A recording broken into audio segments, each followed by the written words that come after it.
Hello అందరికీ! అందరూ ఎలా ఉన్నారు? వెల్కమ్ టు మై ఛానల్ యూకేలో గోదావరి అమ్మాయి. నా పేరు రిషిత. ఈరోజు నేను మీకు ఎగ్స్‌తో డిఫరెంట్‌గా హరియాలీ ఎగ్ కర్రీ ఎలా చేయాలో చూపిస్తున్నాను చూసేయండి. ఫస్ట్ ఎగ్స్‌ని నీట్‌గా బాయిల్ చేసేసుకోండి. తర్వాత ఆనియన్స్‌ని చిన్న చిన్న పీసెస్ కింద కట్ చేసుకోవాలనమాట. తర్వాత ఒక ప్యాన్ తీసుకొని ఆనియన్స్ వేసుకొని కొంచెం ఆయిల్ వేసుకొని నీట్‌గా ఫ్రై చేసుకోవాలి.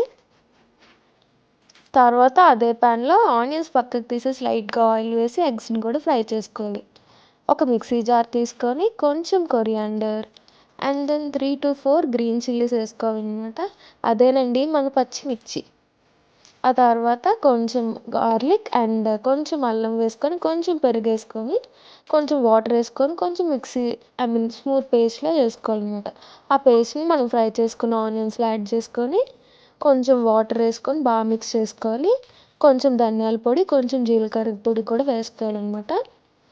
అండ్ దాని తర్వాత దాన్ని కొంచెం బాగా మగ్గించుకొని కొంచెం పింక్ సాల్ట్ వేసుకుంటున్నాను నేను ఇక్కడ.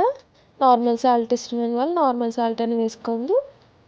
అది కూడా బాగా మిక్స్ అయిన తర్వాత మనము ఫ్రై చేసుకున్న ఎగ్స్ ఉన్నాయి కదా, అవి నేను చూపిస్తున్న విధంగా హాఫ్కి కట్ చేసుకొని నీట్గా వేసేసుకోండి.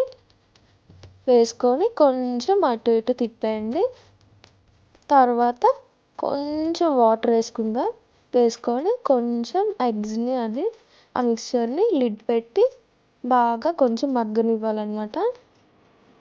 చూసారు కదా, ఇలా మగ్గాక ఆయిల్ బయటకు వస్తుంది కదా, అప్పుడు మనం కొంచెం పెప్పర్ పౌడర్ వేసుకుంటున్నాము. ఇది final output of the curry. చూడండి ఎంత టెంప్టింగ్గా ఉందో. నేను ఇక్కడ టేస్ట్ చేసి చెప్తున్నాను ఎలా ఉందో. చాలా బాగా వచ్చిందనమాట. కొత్తిమీర ఫ్లేవర్స్ అన్నీ చాలా బాగా తెలుస్తున్నాయి. ఉప్పు కారం అది కూడా బాగా సరిపోయి ఎగ్స్ కూడా చాలా టేస్టీగా ఉన్నాయన్నమాట. Thank you for watching. Bye bye.